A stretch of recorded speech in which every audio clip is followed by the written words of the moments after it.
She didn't even knock. I was in the kitchen pouring coffee when I heard the engine roar too big. Dusty trucks pulling into our driveway like they owned the place.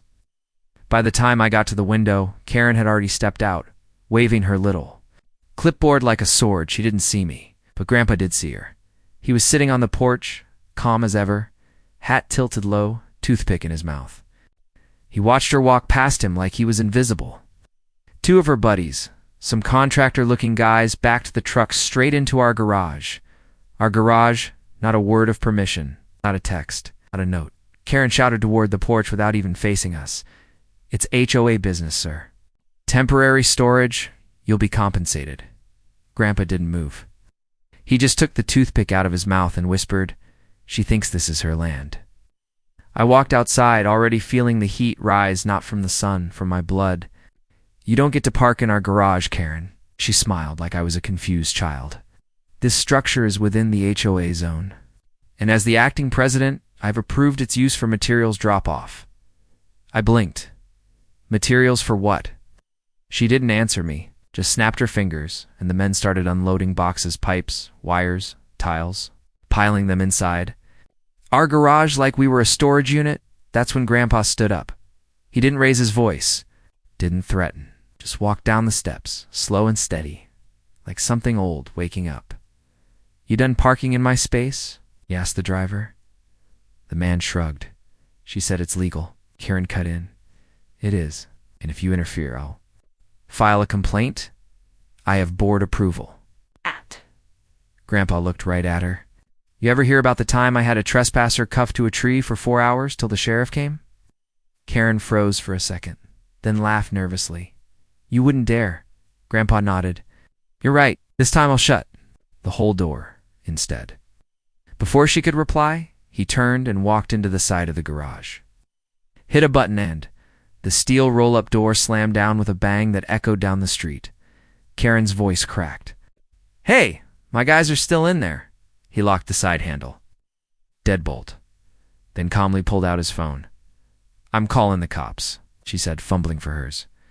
Grandpa already had his to his ear. "Too late. I beat you to it." He paused.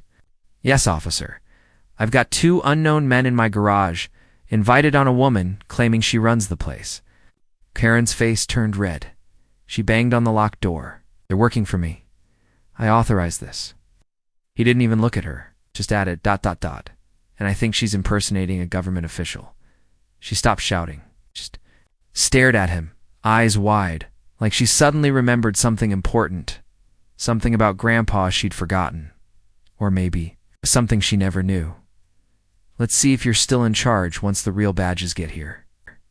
The first to arrive wasn't a patrol car, it was a black SUV, unmarked but built like a tank.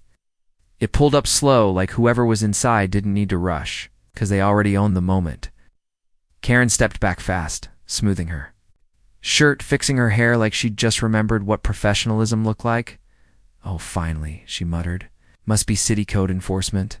They'll clear this up." Grandpa didn't move. He just leaned back on the porch rail, arms folded, still chewing that toothpick like it had more patience than he did. The door of the SUV opened. Not code enforcement. 2 deputies stepped out, uniformed, armed badges shining in the sunlight. Real law, not HOA. Play pretend. Karen's smile faltered. Yes, officers. I called about an obstruction. These people are interfering with HOA-approved infrastructure placement." One of the deputies looked at her clipboard, didn't touch it, didn't take it, just stared. "You're the one who locked contractors in a private garage?" She blinked. "I didn't lock anyone in. He did." She pointed at Grandpa like she'd just spotted a wanted man. He barricaded them, and the second deputy raised a hand. "Ma'am, that garage is registered to Mr. Lawrence Truman." Karen hesitated. That's him, I guess." "But the HOA..." "The HOA," the first deputy cut in, "has no jurisdiction to seize or repurpose private property without due process." "But we voted on it," she insisted, louder now. "The board approved emergency usage. It's temporary. It's legal."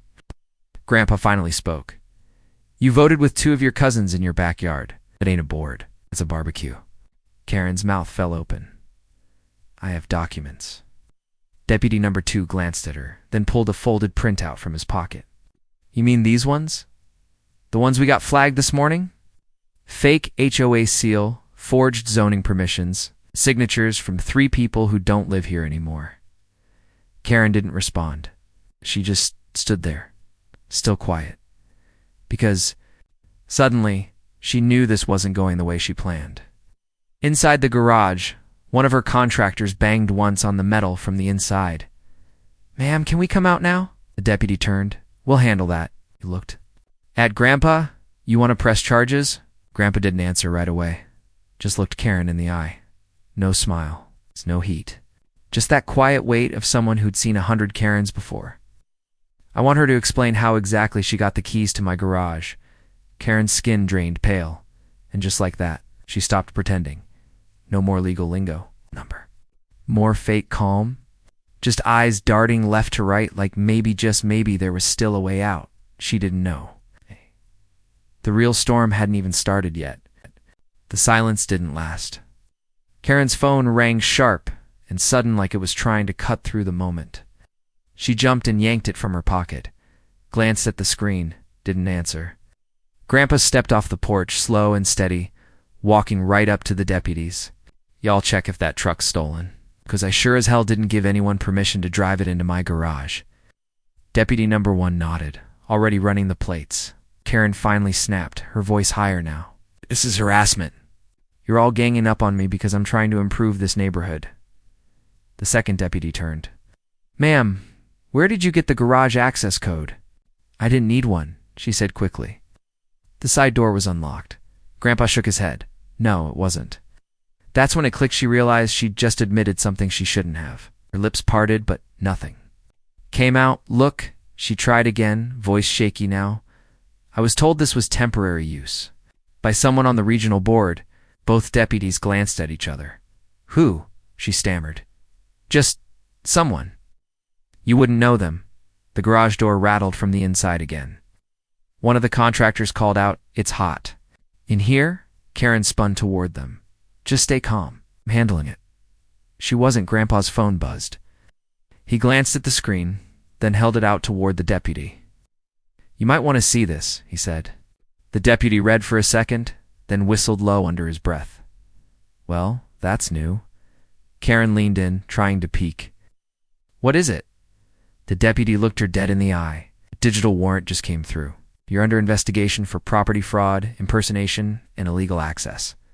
Karen's face dropped like the ground gave out under her. No, she whispered. No, that's not real. It is, said the other deputy. Came straight from county.